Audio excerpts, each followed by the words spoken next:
بسم اللہ الرحمن الرحیم۔ السلام علیکم۔ اربوں خربوں درود و سلام حضرت محمد مصطفیٰ صلی اللہ علیہ وآلہ وسلم، ان کی اولاد، ان کی آل پر اللہ تعالیٰ مغفرت فرمائے، آپ کی، میری اور تمام امت کے مسلمانوں کی، آمین۔ ناظرین گرامی، آقائے نامدار فخر دو جہاں سرور کائنات محمد صلی اللہ علیہ وآلہ وسلم کو اللہ پاک نے کب پیدا فرمایا؟ کیا نور محمدی صلی اللہ علیہ وآلہ وسلم پوری کائنات کی تخلیق سے پہلے وجود میں تھا؟ کیا حضرت آدم علیہ السلام سے بھی پہلے حضرت محمد صلی اللہ علیہ وآلہ وسلم کو پیدا فرمایا گیا؟ کیا حضرت آدم کی طرح حضرت محمد صلی اللہ علیہ وآلہ وسلم کو بھی سجدہ کروایا گیا؟ حضرت محمد صلی اللہ علیہ وآلہ وسلم کو کون سی مٹی سے پیدا فرمایا گیا؟ ناظرین گرامی، یہ وہ سوالات ہیں جو کہ ہمارے ذہنوں میں اکثر گھومتے رہتے ہیں، لیکن ہم ان کے جوابات نہیں تلاش کر پاتے۔ آج کی اس ویڈیو میں ہم انہی سوالات کے جوابات حدیث اور قرآن کی روشنی میں دیے جائیں گے۔ قرآن و حدیث کی تمام تشریحات اور تفسیرات جاننے کے بعد اول تا آخر ہمیں یہ معلوم ہوتا ہے کہ پوری بزم کون و مکان محبوبیت اعلیٰ کا مقام ایک ہی ذات اور ایک ہی شخصیت پر فائز ہے، اور بے شک وہ نبی آخر الزماں تاجدار کائنات حضرت محمد مصطفیٰ صلی اللہ علیہ وآلہ وسلم کی مبارک ذات ہے۔ بھلا اس ذات سے بھی افضل کوئی ہو سکتا ہے جس کے لیے اللہ پاک نے تمام مخلوقات کی تخلیق کی؟ امام علوسی تفسیر روح المعانی میں حدیث قدسی بیان فرماتے ہیں، محبوب اگر آپ کو پیدا نہ کرتا تو کائنات کو بھی وجود میں نہ لاتا۔ ناظرین گرامی، آئیں سب سے پہلے حضور نبی کریم صلی اللہ علیہ وآلہ وسلم کے نور کی تخلیق کی بات کرتے ہیں۔ رسول اکرم صلی اللہ علیہ وآلہ وسلم کی تخلیق کے باب میں یہ بات ذہن نشین کر لے کہ ائمہ عقائد کے نزدیک آپ صلی اللہ علیہ وآلہ وسلم کے نور کی تخلیق کے اعتبار سے پوری کائنات پر حقیقی اولیت ہر قسم کے شک و شبہ اور اختلاف سے بالا تر ہے۔ تمام ائمہ اس بات کے قائل ہیں کہ نور محمدی صلی اللہ علیہ وآلہ وسلم کو سب سے پہلے تخلیق کیا گیا۔ امام ترمذی حضرت جابر بن رضی اللہ تعالیٰ عنہ سے روایت کرتے ہیں کہ میں نے نبی کریم صلی اللہ علیہ وآلہ وسلم سے عرض کیا، یا رسول اللہ، اللہ نے سب سے پہلی کون سی چیز پیدا فرمائی؟ حضور صلی اللہ علیہ وآلہ وسلم نے فرمایا، اے جابر، بے شک اللہ پاک نے تمام مخلوق کو پیدا کرنے سے پہلے میرا نور اپنے نور کے فیض سے پیدا فرمایا کہ میرا نور مشیت الہی کے مطابق جہاں چاہتا سیر کرتا رہا۔ اس وقت نہ لوح تھا، نہ قلم، نہ جنت، نہ دوزخ، نہ زمین و آسمان، نہ سورج، نہ چاند ستارے، نہ کوئی فرشتہ، نہ کوئی جن و انس۔ پھر اللہ پاک نے ارادہ فرمایا کہ مخلوقات کو پیدا کرے تو اس نور کو 4 حصوں میں تقسیم کر دیا۔ نور کے پہلے حصے سے قلم کو پیدا کیا، دوسرے سے لوح اور تیسرے سے عرش کو، جبکہ چوتھے حصے کو پھر مزید 4 حصوں میں تقسیم کیا۔ پہلے حصے عرش اٹھانے والے فرشتے، دوسرے سے کرسی، تیسرے سے باقی تمام فرشتے، اور پھر چوتھے حصے کو مزید 4 حصوں میں تقسیم کیا۔ پہلے آسمان، دوسرے سے زمین، تیسرے سے جنت اور چوتھے سے دوزخ کو تخلیق فرمایا۔ ناظرین گرامی، حدیث قدسی میں اللہ پاک نے خود ہی نور محمدی سے ہر شے کو تخلیق فرمانے کی وجہ بیان فرمائی ہے۔ ارشاد باری تعالیٰ ہے، اگر میں محمد کو پیدا نہ کرتا تو نہ آدم کو پیدا کرتا اور نہ زمین و آسمان کو۔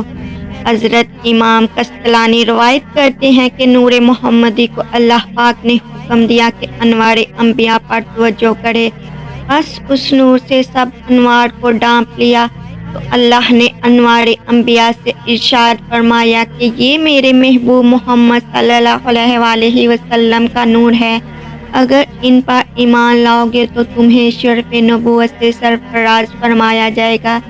اس کا ذکر قرآن پاک میں اللہ پاک کیوں فرماتا ہے؟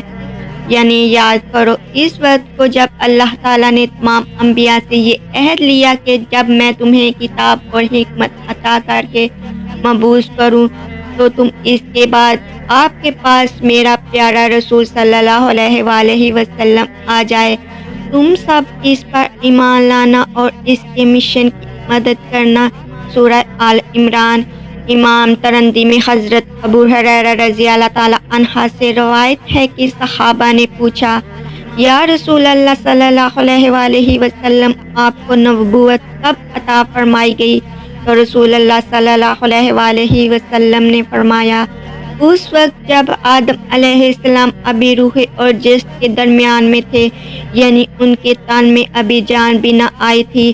احکام ابن القطان میں حضرت امام زین العابدین سے روایت ہے کہ انہوں نے اپنے والد حضرت امام حسین اور انہوں نے اپنے والد حضرت علی سے روایت نقل کی ہے کہ نبی کریم صلی اللہ علیہ وآلہ وسلم نے فرمایا، آدم علیہ السلام کے پیدا ہونے سے 14,000 برس پہلے اپنے پروردگار کے ہاں ایک نور تھا۔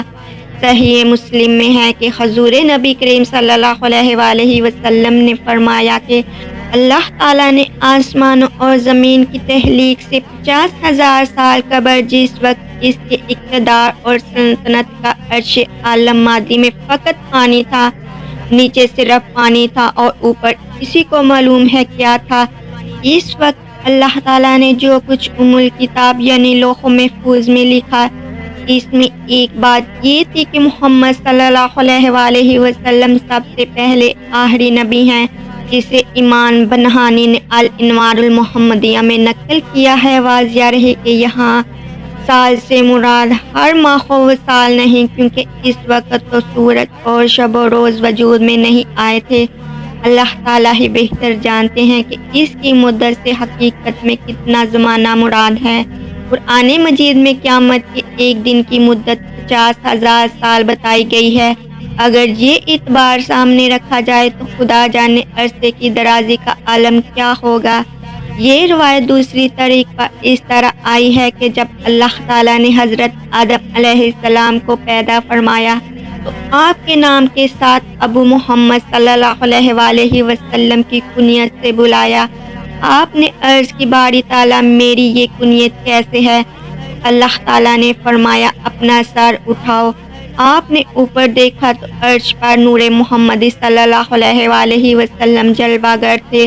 حضرت آدم علیہ السلام نے پوچھا، باری تعالیٰ یہ نور کس کا ہے؟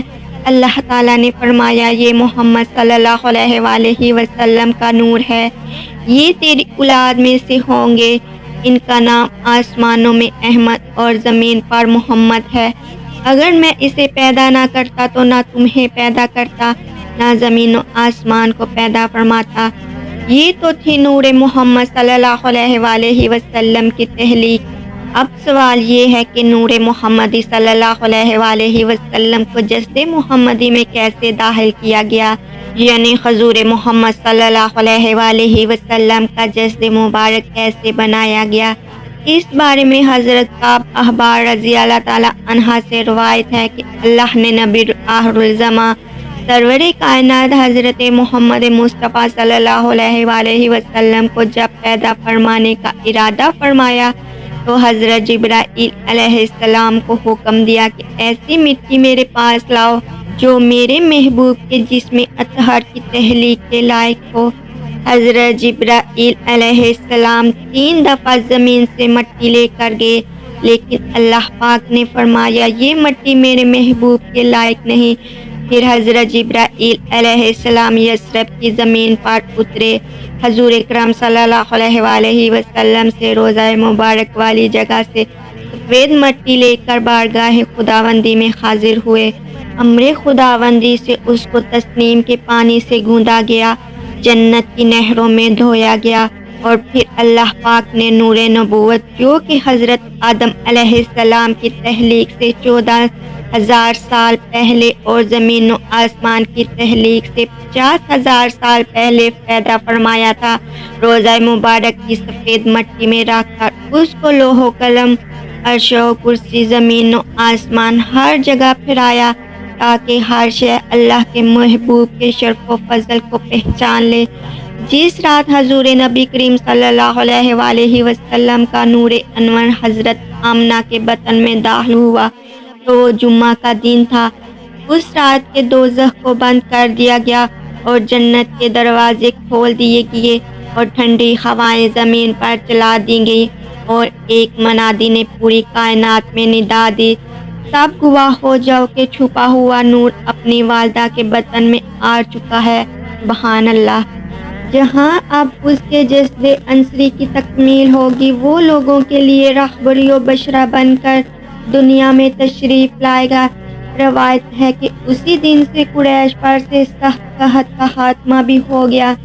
ناظرین گرامی، سورج، چاند، ستارے، زمین و آسمان، یہاں تک کہ پوری کائنات نور محمدی صلی اللہ علیہ وآلہ وسلم کی عطا ہے، اور ربیع الاول اہل محبت کا مہینہ ہے۔ اللہ پاک ہمیں اس مہینے کی فیض و برکات حاصل کرنے کی توفیق عطا فرمائے۔ اللہ تعالی ہمیں توفیق عطا فرمائے کہ ہم اہل ایمان، اہل محبت و عشق بن سکیں، ہمارا نام تاجدار کائنات صلی اللہ علیہ وآلہ وسلم کے عشقوں میں لکھا جا سکے۔ آمین یا رب العالمین۔